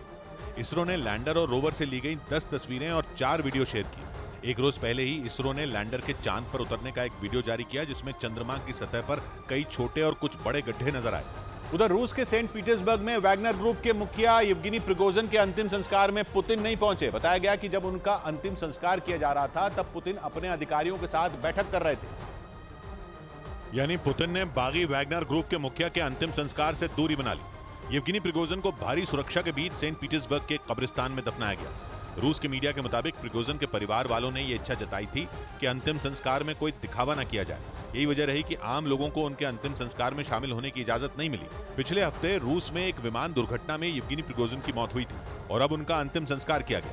लेकिन पश्चिमी मीडिया के मुताबिक वैगनर चीफ येवगेनी प्रिगोजिन के कुछ समर्थकों ने उनके जिंदा होने का दावा कर दिया। बताया गया कि प्रिगोजिन अभी जिंदा है और वो पुलिस से बदला लेने की तैयारी में जुटे हैं। येवगेनी प्रिगोजिन ने जून में पुतिन से विद्रोह किया था, लेकिन उसी के ठीक 2 महीने बाद उनकी मौत हो गई। लेकिन अब उनकी मौत पर ही सवाल उठने लगे। येवगेनी प्रिगोजिन के कुछ समर्थकों के मुताबिक वैगनर चीफ की विमान दुर्घटना में मौत ही नहीं हुई। दावा किया गया कि वो पुतिन से बदला लेने के लिए अपने लड़ाकों को तैयार कर रहे हैं ताकि पुतिन को सत्ता से हटाया जाए। कहा गया कि जिस विमान दुर्घटना में प्रिगोजिन की मौत का दावा किया गया वो उसमें बैठे ही नहीं थे। दावा किया गया कि उस विमान में वैगनर ग्रुप के मुखिया का हमशक्ल बैठा था जिसकी मौत हुई। बताया गया कि येवगेनी प्रिगोजिन लंबे वक्त से अपने हमशक्ल का इस्तेमाल कर रहे थे, क्योंकि उन्हें इस बात का डर सता रहा था कि उन पर हमला हो सकता है। इधर विदेशी बाजारों से मिल रहे कमजोर संकेतों के कारण दिन भर शेयर बाजार दबाव में कारोबार करता रहा। हालांकि दिन भर चले उतार चढ़ाव के बाद बाजार मामूली बढ़त के साथ ही बंद हुआ और बॉम्बे स्टॉक एक्सचेंज का सेंसेक्स केवल 11 अंकों की बढ़त के साथ 65,087 पर पहुंच गया, जबकि निफ्टी में करीब 5 अंकों की बढ़त दर्ज की गई और वो 19,347 पर बंद हुआ। सबसे ज्यादा तेजी ऑटो, आईटी, एफएमसीजी और मेटल शेयरों में दर्ज की गई, जबकि पावर, ऑयल एंड गैस और बैंक के शेयरों में बिकवाली का दौर चलता रहा। उधर अमेरिका की एक रेस्टोरेंट चेन ने पुलिस कर्मियों की एंट्री पर बैन लगा दी। सैन फ्रांसिस्को पुलिस ने सोशल मीडिया पर एक पोस्ट डालकर यह जानकारी दी। और इससे जुड़ी कुछ तस्वीरें और एक स्क्रीनशॉट भी शेयर किया गया, जिसमें उस रेस्टोरेंट चेन की तरफ से ये जानकारी दी गई कि वो वर्दी में आने वाले किसी भी पुलिस वाले को अपने रेस्टोरेंट में खाना नहीं परोसेंगे। लेकिन उन्होंने साफ किया कि वो पुलिस वालों के खिलाफ नहीं है, पर वो अपने रेस्टोरेंटों में हथियार लाने की इजाजत नहीं दे सकते। इसलिए उन्होंने ये नया नियम लागू किया, जिसके मुताबिक हथियार के साथ आए किसी भी ग्राहक को वो अपने रेस्टोरेंट में घुसने नहीं देंगे, जिसमें अमेरिकी सेना और सैन फ्रांसिस्को पुलिस को भी शामिल किया गया। इस बीच अमेरिका ने दुनिया के कई देशों की नाक में दम करने वाले हैकरों के एक गैंग पर शिकंजा कस दिया। अमेरिका के मुताबिक उसने कैकबॉट नाम के हैकिंग गिरोह का खात्मा कर दिया। बताया गया कि इस गैंग से जुड़े हैकरों ने अमेरिका और जर्मनी समेत दुनिया के कई देशों में कहर ढाया। लेकिन अब अमेरिका ने कैकबॉट हैकिंग गिरोह को घुटने पर लाने का दावा किया। अमेरिका के मुताबिक उसने इस गैंग के नेटवर्क का पूरी तरह खात्मा कर दिया। बताया गया कि इस हैकिंग गैंग से जुड़े हैकर लोगों को ईमेल भेजकर अपना शिकार बनाते थे, और जैसे ही कोई उनके भेजे गए ईमेल को खोलता था, वो उसकी जरूरी जानकारियां चुरा लेते थे। अमेरिका के मुताबिक कैकबॉट से जुड़े हैकरों ने कई देशों में कहर बरपाया और दुनिया के हजारों कंप्यूटरों में घुसपैठ की। लेकिन अब अमेरिका ने फ्रांस, जर्मनी, ब्रिटेन और हॉलैंड की मदद से इसके नेटवर्क को जड़ से खत्म करने का दावा किया। उधर अंडों की कमी से बेहाल श्रीलंका के लिए भारत सहारा बनेगा। खबर के मुताबिक भारत श्रीलंका को करीब 9 करोड़ अंडे भेजेगा, क्योंकि श्रीलंका में अंडों की कीमत में आग लगी है। श्रीलंका के मीडिया के मुताबिक वहां एक अंडे की कीमत भारतीय रुपयों में 40 रुपए तक पहुंच गई, क्योंकि श्रीलंका में अंडों की भारी कमी हो गई, जिसे देखते हुए श्रीलंका सरकार ने भारत से मदद की गुहार लगाई, जिसके बाद भारत से 9 करोड़ अंडों को आयात करने का फैसला लिया गया। कर्ज में डूबे श्रीलंका में पिछले साल जुलाई में जनता ने विद्रोह कर दिया था। उस समय भारत ने श्रीलंका की मदद के लिए हाथ बढ़ाया था और एक बार फिर श्रीलंका के लिए भारत ही सहारा बना। इधर गुजरात के सुरेंद्रनगर में मामूली बात पर दो गुटों के बीच भिड़ंत का हैरान करने वाला एक वीडियो सामने आया। बताया गया कि रिक्शे में यात्री बिठाने के मामले में दो गुटों के बीच झगड़ा हो गया, जिसके बाद देखते देखते वहां भयानक मारपीट होने लगी। सामने आए वीडियो में कई लोग एक दूसरे पर लाठियों से हमला करते दिखाई दिए। सरेआम बीच सड़क पर हो रही मारपीट को देख वहां से गुजर रहे लोग दहशत में आ गए, क्योंकि वहां दोनों गुटों की तरफ से बेहिसाब लाठियों की बौछार हो रही थी। एक तस्वीर में मारपीट के दौरान कुछ लोग तमाशबीन बने नजर आए, तो वहां कुछ महिलाएं मारपीट कर रहे लोगों को दूर हटाती दिखी। बताया गया कि ये भयंकर मारपीट रिक्शे में यात्री बिठाने को लेकर हुई, जिसमें 4 लोग बुरी तरह जख्मी हो गए। मारपीट का वीडियो सोशल मीडिया पर वायरल होने के बाद पुलिस ने मामले की जांच तेज कर दी। उधर बिहार के रोहतास से दिल दहला देने वाली एक घटना सामने आई। वहां तेज रफ्तार 2 गाड़ियों के बीच हुई जोरदार टक्कर में 7 लोगों की मौत हो गई, जबकि 5 घायल बताए गए, जिन्हें आनन फानन में अस्पताल पहुंचाया गया, जबकि सभी 7 लोगों के शव को पोस्टमार्टम के लिए भेज दिया गया। हादसा इतना भयंकर था कि टक्कर होने वाली दोनों गाड़ियों के परखचे उड़ गए। जिस वक्त यह हादसा हुआ, गाड़ी में 12 लोग सवार थे, जिनमें कुछ महिलाएं और बच्चे भी शामिल थे। लेकिन हादसे में 7 लोगों की जान चली गई, जबकि 5 लोग घायल बताए गए। बताया गया कि मरने वाले सभी लोग एक ही परिवार से ताल्लुक रखते थे। इस बीच सेना के सूत्रों ने दावा किया कि भारतीय वायुसेना की बढ़ती ताकत की वजह से चीन LAC के पास सुरंगें और बंकर बनाने में जुट गया। सूत्रों के मुताबिक चीन को सीमा के पास भारत की बढ़ती ताकत से हमले का डर सताने लगा, जिसके बाद उसने अपने सैनिकों की जान बचाने के लिए वहां सुरंगें बनानी शुरू कर दी। दावे के मुताबिक चीन ने पिछले कुछ महीनों में भारत से लगने वाली सीमा के पास चोरी छिपे कई सुरंगें और कई अंडरग्राउंड बंकर बना डाले, क्योंकि उसे LAC यानी कि भारत चीन सीमा के पास हवाई हमले का डर सताने लगा। और इसके पीछे की वजह है भारत के पास मौजूद रफाल विमान, क्योंकि चीन ये अच्छी तरह से जानता है कि अगर इस बार उसने भारतीय सीमा में घुसपैठ की कोशिश की तो उस पर आसमान से बमों की बारिश हो जाएगी। माना जा रहा है कि इसी डर की वजह से चीन ने LAC के पास सुरंगें और बंकर बनाने शुरू कर दिए। इधर नेपाल और अमेरिका के बीच हुए MCC समझौते यानी मिलेनियम चैलेंज कोऑपरेशन कॉम्पैक्ट की शुरुआत हो गई, जिससे चीन की उम्मीदों को करारा झटका लगा। अमेरिका और नेपाल के बीच हुई इस डील को रोकने के लिए चीन ने एड़ी चोटी का जोर लगा दिया था, लेकिन नेपाल ने चीन को ठेंगा दिखाते हुए अमेरिका से हाथ मिला लिया, जिससे चीन बुरी तरह भड़क गया। दोनों देशों के बीच MCC यानी मिलेनियम चैलेंज कोऑपरेशन कॉम्पैक्ट नाम का यह समझौता 2017 में हुआ था, जिसके तहत अमेरिका नेपाल में बड़े पैमाने पर बिजली की लाइनें बिछाने और हाईवे बनाने का काम करेगा। 5 साल तक चलने वाले इस प्रोजेक्ट के लिए अमेरिका ने $50 करोड़ यानी भारतीय रुपयों में करीब 4000 करोड़ रुपए का निवेश किया। लेकिन चीन ने नेपाल में विद्रोह भड़काकर इस डील को रद्द कराने की पुरजोर कोशिश की। हालांकि वो इसमें पूरी तरह फेल रहा। अमेरिका और नेपाल के हाथ मिलाने से भारत को भी फायदा होने की उम्मीद जताई गई, क्योंकि चीन लगातार भारत के पड़ोसी देशों को कर्ज देकर बरगलाने की कोशिश में लगा हुआ है। पर नेपाल और अमेरिका के बीच हुई इस डील से उसकी उम्मीदों को झटका लग गया। उधर अमेरिका के मीडिया ने दावा किया कि राष्ट्रपति चुनाव से पहले बाइडेन 10 जरूरी दवाओं के दाम घटाने का फैसला ले सकते हैं। अमेरिका में अगले साल राष्ट्रपति चुनाव होंगे, जिसके लिए वहां सरगर्मी तेज हो चुकी है, और इसी वजह से माना जा रहा है कि राष्ट्रपति जो बाइडेन अमेरिका में दी जाने वाली 10 जरूरी दवाओं की कीमतों को कम कर सकते हैं। जिससे अमेरिका के करीब 6 करोड़ 60 लाख लोगों को बड़ी राहत मिलेगी। अमेरिका की मीडिया के मुताबिक बाइडेन सरकार ने इन दवाओं के दाम कम करने का यह फैसला लेने से पहले करीब 9 करोड़ लोगों से बातचीत की थी। अमेरिका की मीडिया में छपी एक रिपोर्ट के मुताबिक अमेरिका में इन जरूरी दवाओं के दाम दूसरे देशों की अपेक्षा करीब 2.5 गुना ज्यादा हैं। अमेरिका की मीडिया ने दावा किया कि इन दवाओं के साथ ही बाइडेन सरकार शुगर के मरीजों को दिए जाने वाले इंसुलिन के इंजेक्शन की कीमतें भी कम करेगी। इधर कर्नाटक के बेंगलुरु से सड़क हादसे का रोंगटे खड़े कर देने वाला एक वीडियो सामने आया। वहां एक तेज रफ्तार बेकाबू कार अचानक एक दुकान में घुस गई।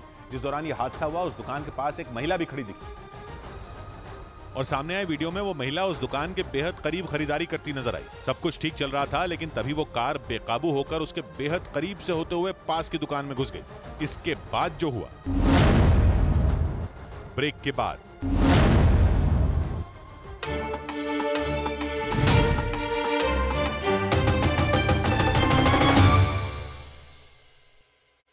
मैंने कहा रुको भाई, माँ बेटे को सुबह की चाय तो पी लेने दो, है ना? अरे माँ, आप मुझे फोन कर रही हो? तो और क्या करूं? चाय। प्यार से चाय बनाते, प्यार से रिश्ते निभाते। वाघ बकरी चाय हमेशा रिश्ते बनाए। क्या खुशबू आ रही है। ऑफिस के बाहर तुम्हारी ये वाली चाय 200 रुपए में बिकेगी, पता है? मैं ये वाली चाय सबके लिए नहीं बनाती। प्यार से चाय बनाते, प्यार से रिश्ते निभाते।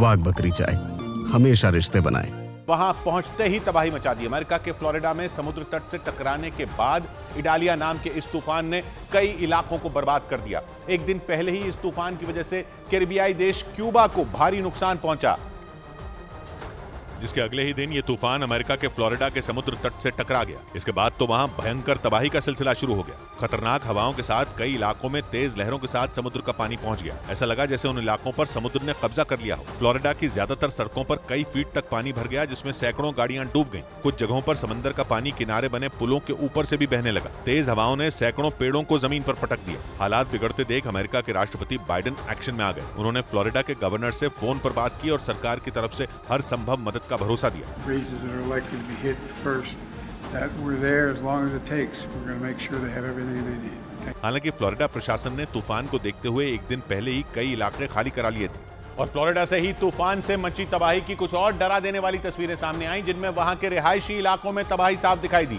जबकि तूफानी हवाओं की चपेट में आने से कई मकानों की छतें उड़ गईं, जिससे वहां रहने वाले लोग दहशत से भर गए। फ्लोरिडा के एक इलाके से आए इस वीडियो ने तो लोगों की सांसें रोक दी, क्योंकि तूफान की वजह से समंदर की लहरें सब कुछ तबाह करने पर आमादा दिखी।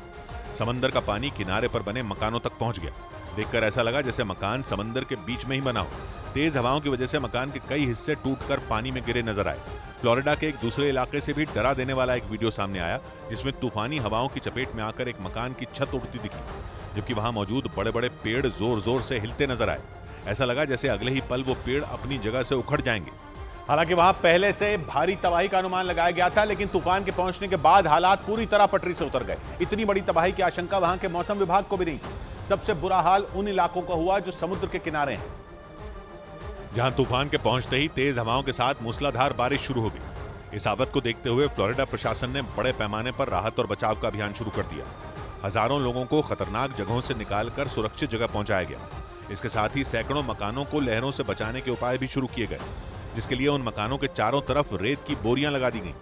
इसके साथ ही फ्लोरिडा के 40 से ज्यादा जिलों में स्कूल बंद कर दिए गए, तो टैंपा एयरपोर्ट पर सभी उड़ानें भी रोक दी गई। यही नहीं, अमेरिकी नेशनल गार्ड के करीब 6000 जवानों की तैनाती उन इलाकों में की गई जहां लोग तूफान में फंसे हुए हैं।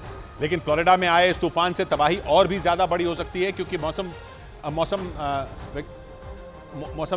विभाग के मुताबिक सुपरमून इस तूफान पर खतरनाक असर डाल सकता है। सुपरमून आने से कुछ घंटे पहले ही फ्लोरिडा से टकराए इस तूफान ने वहां तबाही मचा रखी, लेकिन आशंका जताई जा रही है कि सुपरमून यानी चांद के पृथ्वी के नजदीक आने की वजह से इडालिया तूफान और ज्यादा घातक हो सकता है और इसके असर से समंदर में 20 फीट से भी ऊंची लहरें उठ सकती हैं। हालांकि फ्लोरिडा में इडालिया तूफान की वजह से पहले ही भीषण बारिश ने हालात बिगाड़ दिए।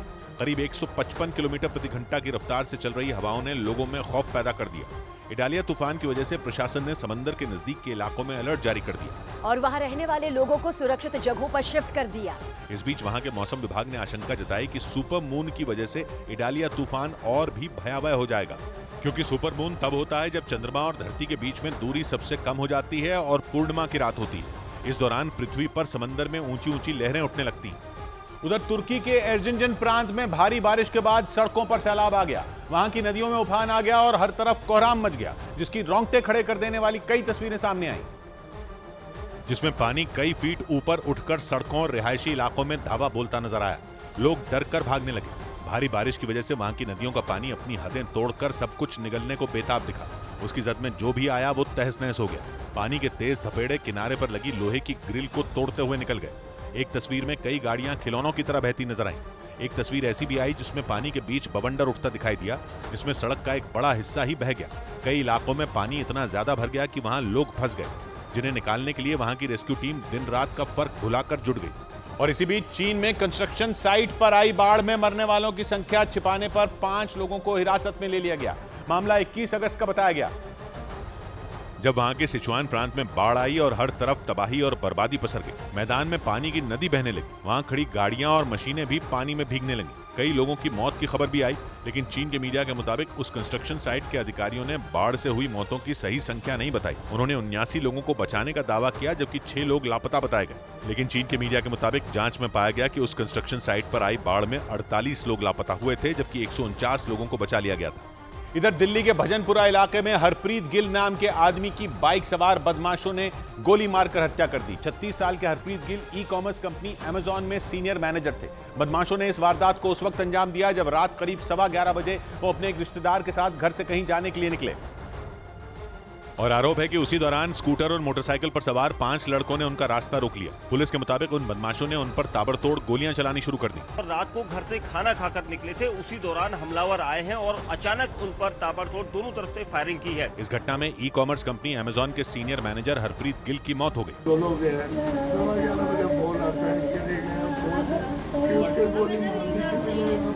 जबकि हरप्रीत के रिश्तेदार गोविंद गोली लगने से घायल हो गए, जिन्हें अस्पताल में भर्ती कराया गया। लेकिन हरप्रीत की मौत की खबर मिलते ही उनके घर में कोहराम मच गया। और दिल्ली के भजनपुरा में अमेजॉन के मैनेजर हरप्रीत सिंह की हत्या से जुड़ा एक सीसीटीवी वीडियो भी सामने आया, जिसमें घटना वाली जगह से कुछ लोग भागते दिखाई दिए। हालांकि भागने वाले लोग हमलावर थे या नहीं, इसका पता नहीं चल सका। लेकिन पुलिस सीसीटीवी वीडियो में दिख रहे इन लोगों की तलाश में जुट गई। जो वीडियो सामने आया उसमें 2 लोग उसी गली से भागते दिखाई दिए जहां पर हरप्रीत गिल को गोली मारी गई। थोड़ी देर बाद उसी जगह से 2 और लोग स्कूटर से जाते नजर आए। पुलिस को शक है कि स्कूटर सवार लोग हमलावर हो सकते हैं, क्योंकि स्कूटर चलाने वाले ने चेहरे पर रुमाल बांध रखा था। पुलिस के मुताबिक वारदात को अंजाम देने के लिए हमलावर पूरी तैयारी से आए थे। वो पूरा स्पॉट यहाँ पर हम दिखा रहे हैं, क्योंकि इस पूरे स्पॉट पर ये सब जगह गोलियों के निशान आपको दिखाई देंगे, दीवारों पर और सड़क पर। हालांकि हरप्रीत गिल की हत्या के पीछे की वजह का पता नहीं चल सका, लेकिन पुलिस पुरानी रंजिश समेत हत्याकांड से जुड़े हर एंगल को खंगालने में जुट गई। और पुलिस सूत्रों ने अमेजॉन के मैनेजर हरप्रीत गिल की हत्या के पीछे माया गैंग के गुर्गों के होने का दावा किया। हालांकि दिल्ली पुलिस ने इस गैंग और इससे जुड़े गुर्गों पर कुछ भी कहने से इनकार कर दिया। लेकिन पुलिस सूत्रों का दावा है कि माया गैंग के गुर्गों ने ही हरप्रीत गिल की गोली मारकर हत्या कर दी। पुलिस के मुताबिक ये घटना तब हुई जब हरप्रीत अपने रिश्तेदार गोविंद के साथ किसी काम के सिलसिले में घर से निकले थे। पुलिस सूत्रों का दावा है कि रास्ते में उनकी मामूली बात पर 5 बदमाशों के साथ लड़ाई हो गई और इसी वजह से उन बदमाशों ने हरप्रीत के सिर में गोली मार दी। हालांकि पुलिस ने इस पर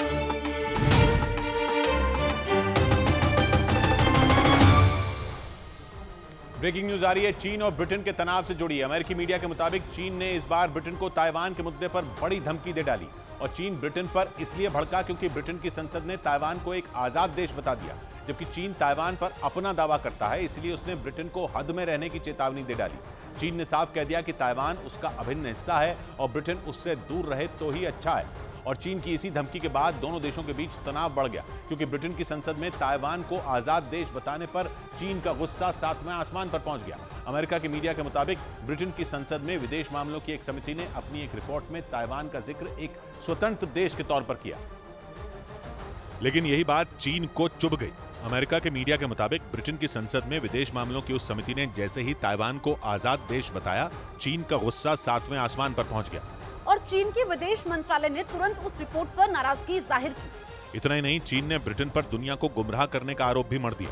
ताइवान खुद को एक आजाद देश बताता है, लेकिन चीन इसे अपना अभिन्न हिस्सा बताता है। इसीलिए वो उसे हड़पने के लिए लगातार ताइवान की सीमा में अपने लड़ाकू विमानों से घुसपैठ करता रहता है। लेकिन अब जब दावा किया गया कि ब्रिटेन की संसद ने ताइवान को स्वतंत्र देश बता दिया, तो ये चीन के लिए किसी झटके से कम नहीं। इधर कर्नाटक के बेंगलुरु से सड़क हादसे का एक रोंगटे खड़े कर देने वाला वीडियो सामने आया। वहां एक तेज रफ्तार बेकाबू कार अचानक एक दुकान में घुस गई। जिस दौरान यह हादसा हुआ उस दुकान के पास एक महिला भी खड़ी दिखी, लेकिन उसकी जान बच गई। सामने आए वीडियो में वो महिला उस दुकान के बेहद करीब खरीदारी करती नजर आई। सब कुछ ठीक चल रहा था, लेकिन तभी वो कार बेकाबू होकर उसके बेहद करीब से होते हुए पास की दुकान में घुस गई। इस दौरान कार महिला के इतने करीब से गुजरी कि वो खौफ में आ गई, क्योंकि अगर वो थोड़ा भी इधर उधर हिलती तो कार उसके ऊपर भी चढ़ सकती थी। राहत की बात यह रही कि इस हादसे में महिला की जान बाल बाल बच गई। घटना का सीसीटीवी वीडियो सामने आने के बाद पुलिस ने आरोपी ड्राइवर के खिलाफ केस दर्ज कर मामले की जांच शुरू कर दी। इस बीच बिहार की राजधानी पटना से हैरान कर देने वाला एक मामला सामने आया। वहां पुलिस के कुछ जवानों पर मॉल से सामान चोरी करने का आरोप लगा। हालांकि पुलिस ने इन आरोपों को खारिज कर दिया, लेकिन लोगों ने आरोप लगाया कि कुछ जवान पुलिस की गाड़ी से उस मॉल में चोरी करने पहुंचे और आरोप है कि उन लोगों ने मॉल से सामान चोरी कर पुलिस की गाड़ी में भर लिया। लेकिन जैसे ही उन लोगों ने भागने की कोशिश की तो वहां मौजूद लोगों ने मोटरसाइकिल से पीछा कर उन लोगों को रंगे हाथ पकड़ लिया। इसके बाद वहां लोगों की भीड़ जमा हो गई। थाने लेके सामान भागना क्या जमाना है? शिकायत करने के बाद वहां पुलिस पहुंच गई, जिसके बाद गाड़ी के पिछले दरवाजे को खोला गया, जिसमें बड़ी मात्रा में सामान बरामद किया गया। इस मामले में एक महिला पुलिसकर्मी पर भी उनके साथ शामिल होने का आरोप लगा। चोरी की बात और लूट की बात जो बताई जा रही है वो सरासर गलत है। पुलिस ने आरोपियों के खिलाफ केस दर्ज कर मामले की जांच शुरू कर दी।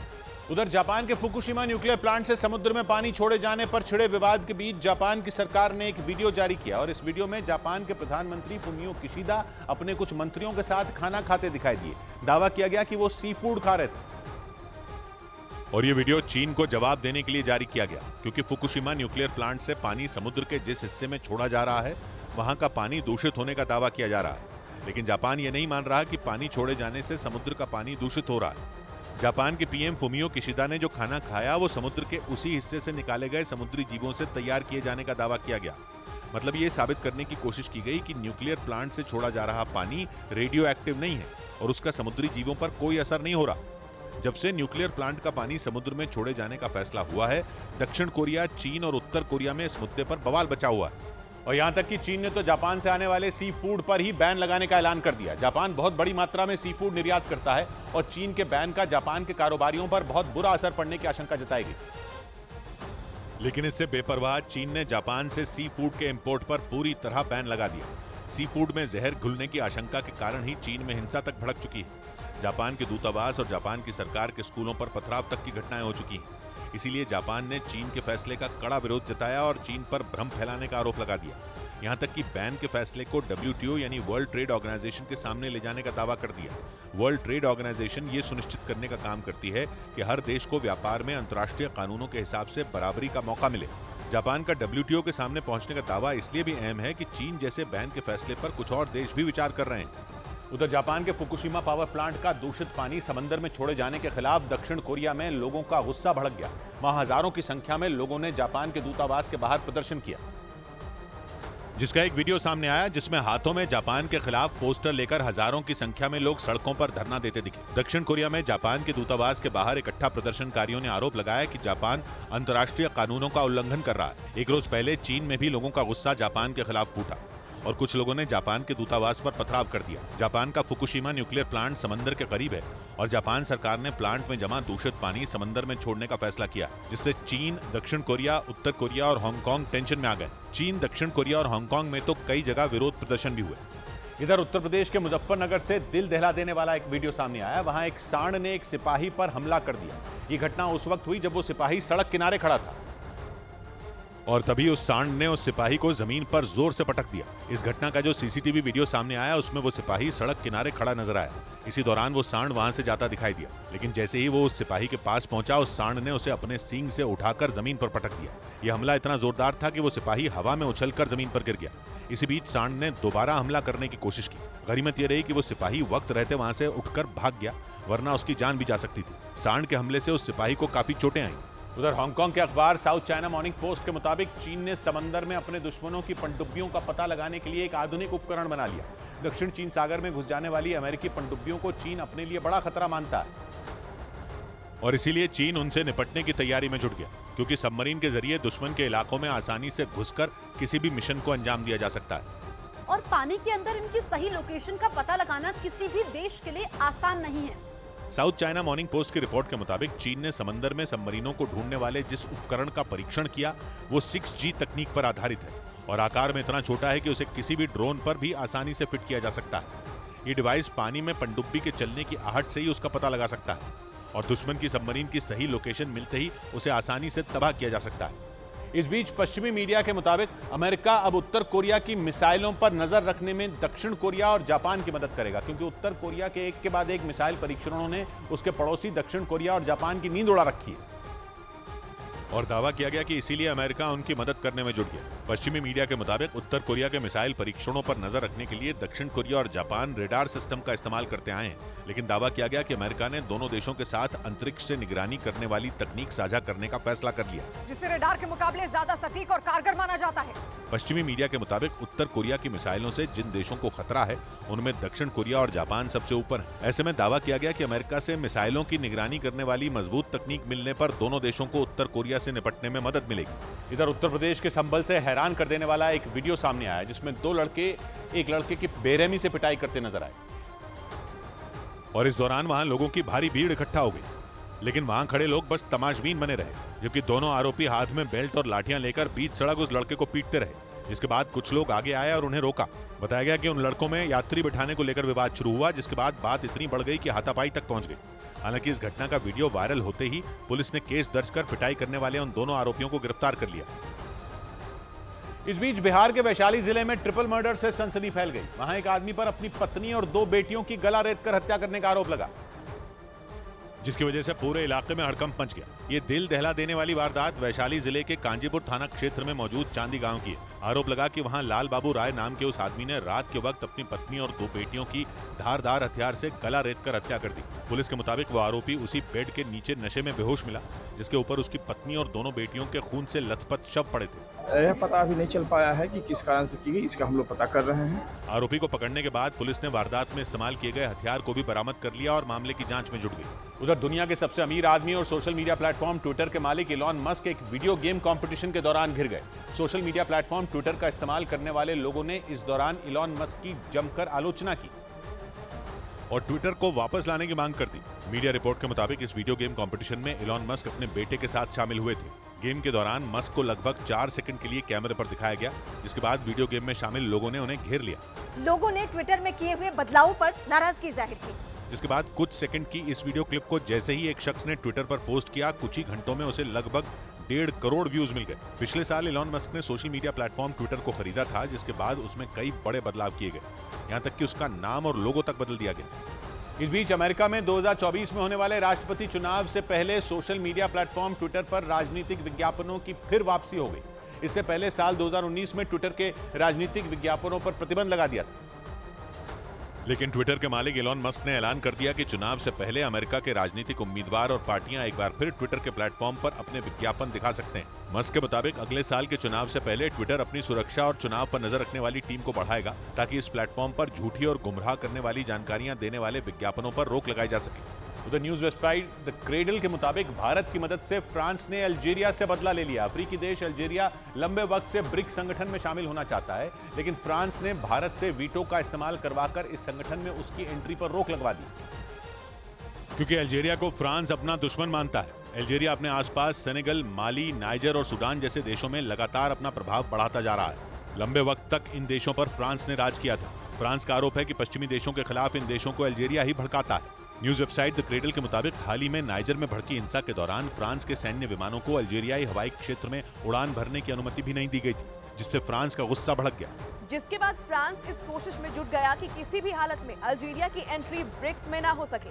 साउथ अफ्रीका में 22 से 24 अगस्त तक चले ब्रिक्स सम्मेलन में इस बार 6 नए देशों को भी शामिल किया गया, लेकिन भारत के वीटो लगाने की वजह से अल्जीरिया हाथ मलता रह गया, जबकि चीन उसे एंट्री दिलाने की पूरी कोशिश में था। इधर मध्य प्रदेश के मुरैना में दिल दहला देने वाला एक हादसा हो गया। वहां एक फैक्ट्री में जहरीली गैस लीक होने की वजह से 5 मजदूरों की मौत हो गई, जिसकी वजह से पूरे इलाके में हड़कंप मच गया। बताया गया कि हादसे के वक्त फैक्ट्री में कई मजदूर काम कर रहे थे। वहां मौजूद मजदूरों ने आरोप लगाया कि फैक्ट्री मालिक ने इस दौरान एक मजदूर को बिना सेफ्टी किट के टैंक की सफाई के लिए उसमें उतारा। ये कोई व्यक्ति टैंक में सफाई करने उतरा था, वो वहां गिर गया। एक व्यक्ति गिरा, उसको बचाने के लिए अन्य लोग उतरे। पुलिस से मिली जानकारी के मुताबिक टैंक की सफाई करते वक्त उस मजदूर का पैर फिसल गया और उसमें जहरीली गैस लीक होने की वजह से उन 5 मजदूरों की मौत हो गई। पुलिस ने सभी शवों को पोस्टमार्टम के लिए भेजकर आगे की कार्रवाई शुरू कर दी।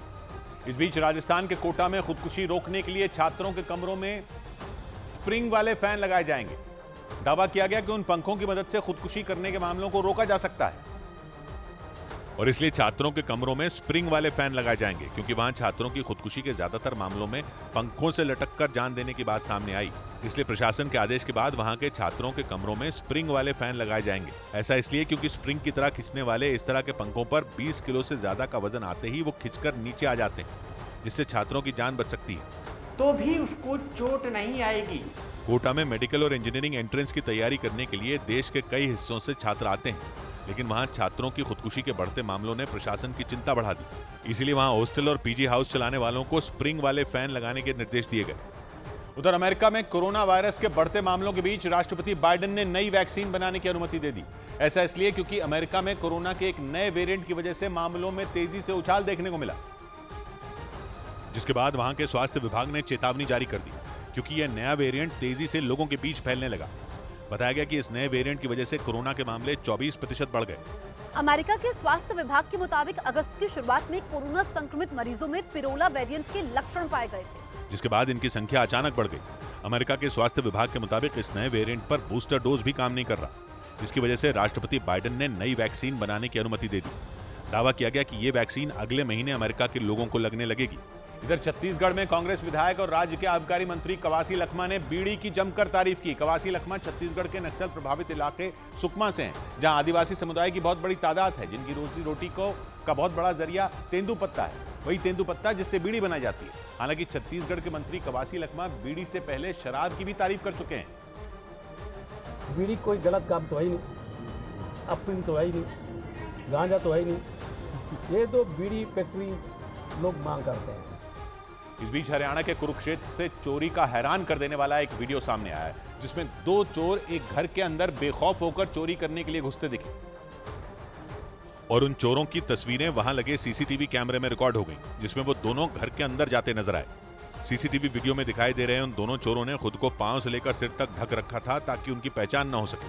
पुलिस के मुताबिक चोर घर से 50,000 कैश और सोने के गहनों समेत जमीन के पेपर भी चुरा ले गए। इस दौरान चोरों ने पूरे घर का सामान तहस नहस कर दिया और जो भी उन्हें कीमती और जरूरत का सामान मिला वो लेकर वहां से फरार हो गए। हालांकि पुलिस सीसीटीवी कैमरे की मदद से चोरों की तलाश में जुट गई। उधर मध्य प्रदेश के देवास से हैरान कर देने वाला एक वीडियो सामने आया, जिसमें कई लोग एक तेंदुए के पास बैठकर सेल्फी लेते नजर आए और इस दौरान सेल्फी लेने वाले सभी लोग तेंदुए के बेहद करीब बैठे दिखे। बताया गया कि पहले लोगों ने लाठी के दम पर तेंदुए को घेरा और फिर उसके पास बैठकर तस्वीरें खिंचवाने लगे। इतना ही नहीं, उन्होंने तेंदुए को गांव में पालतू जानवर की तरह घुमाया भी। इस बीच कोई तेंदुए के पास जाकर उसके बालों में हाथ फेरता तो कोई उसके पास बैठकर फोटो लेता। बताया गया कि यह सिलसिला करीब 4 घंटे तक चला, जिसके बाद वन विभाग को इसकी जानकारी मिली और उन्होंने तुरंत तेंदुए को अपने कब्जे में ले लिया। वन विभाग के मुताबिक तेंदुआ बीमार था, जिसकी वजह से उसका व्यवहार शांत था। उधर अमेरिका की शिकागो यूनिवर्सिटी की एक रिसर्च में दावा किया गया कि दिल्ली में बढ़ते प्रदूषण की वजह से दिल्ली के लोगों का औसत जीवन करीब 12 साल कम हो सकता है। यही नहीं, इस रिसर्च में दिल्ली को दुनिया का सबसे प्रदूषित शहर भी बताया गया और दावा किया गया कि दिल्ली की हवा दुनिया के किसी भी शहर की तुलना में ज्यादा जहरीली है। स्वास्थ्य सेवाओं से जुड़ी यूएन की संस्था WHO यानी वर्ल्ड हेल्थ ऑर्गेनाइजेशन ने प्रदूषण के बढ़ते स्तर से इंसान के स्वास्थ्य पर पड़ने वाले असर को मापने के लिए एक सीमा तय की है, जिसके मुताबिक प्रदूषण की सालाना औसत अगर 5 माइक्रोग्राम प्रति घन मीटर से ज्यादा हो तो ये बड़े खतरे की घंटी है। लेकिन शिकागो यूनिवर्सिटी ने दावा किया कि दिल्ली में पोल्यूशन इतना है कि WHO की तय सीमा को भी पार कर गया और अगर ये स्तर लगातार ज्यादा बना रहा तो इसकी वजह से दिल्ली में रहने वाले 1 करोड़ 80 लाख लोग बीमार पड़ने लगेंगे। यही नहीं, उनका औसत जीवन करीब 12 साल कम हो सकता है। इस रिसर्च में यह भी दावा किया गया कि भारत की करीब 68% आबादी उन इलाकों में रहती है जहां प्रदूषण बहुत ज्यादा है। ब्रेकिंग न्यूज है झारखंड के गिरिडीह से। वहां MIM चीफ असदुद्दीन ओवैसी की रैली में पाकिस्तान जिंदाबाद के नारे लगने की खबर सामने आई है। उनके भाषण का एक वीडियो सामने आया जिसमें नारे लगाने वाले एक शख्स की आवाज सुनाई दी, जिसे ओवैसी ने मंच से ही चुप भी करवाया।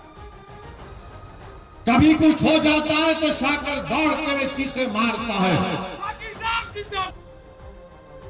हमारे साथ चंद्रमोहन जुड़ रहे हैं। चंद्रमोहन, क्या ये वाकई ये जो सुनाई दिया ये पाकिस्तान जिंदाबाद के नारे लग रहे थे?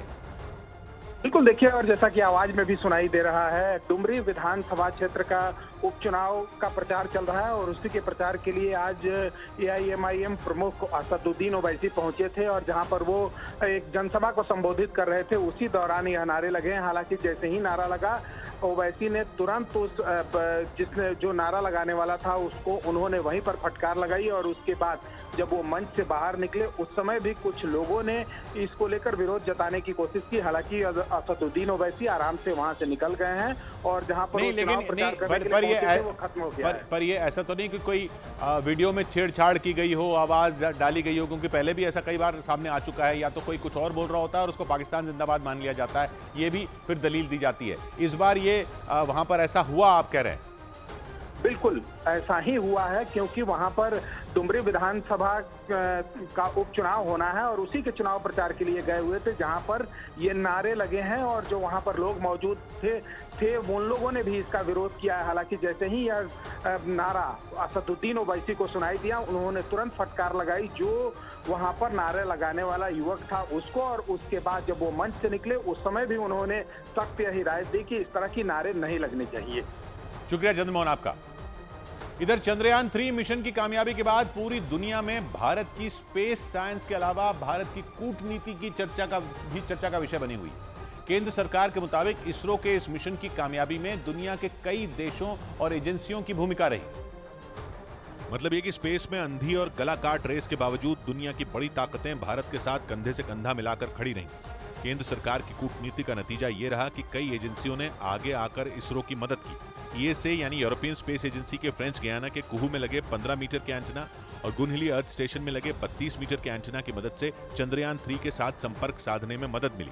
वहीं ऑस्ट्रेलिया में लगे ESA के 35 मीटर वाले डीप स्पेस एंटेना ने विक्रम लैंडर को चांद की सतह पर उतारने में मदद की। इसके अलावा रूस और अमेरिका की एजेंसियों से भी इसरो को लगातार मदद मिलती रही और ये पहली बार नहीं हुआ, बल्कि पिछले ऑपरेशनों में भी इसरो को दुनिया भर की एजेंसियों से मदद मिलने में कभी कोई कमी नहीं रही, जिसके बदले में भारत की तरफ से दुनिया के सभी देशों को स्पेस से जुड़े मिशन कामयाब बनाने में मदद की गई।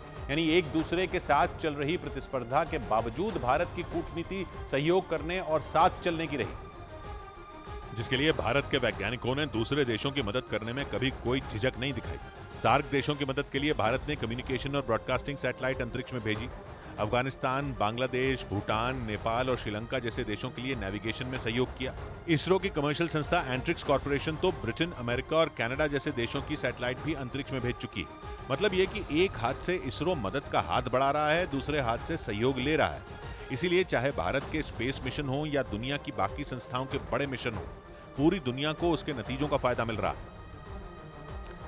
पड़ा हुआ जो ये पानी में जाल है साहब, पड़ा हुआ जो ये पानी में जाल है साहब, यकीन जानिए दरिया की चाल है साहब। 100 बात की एक बात कही राजीव ने, कहां कहां मेरे हिस्से के ख्वाब बिखरे हैं, हमारी नींद का जायज सवाल है साहब। मिलते हैं कल, घड़ी जब इशारा करेगी 9 बजे रात का, वक्त फिर होगा 100 बात की एक बात।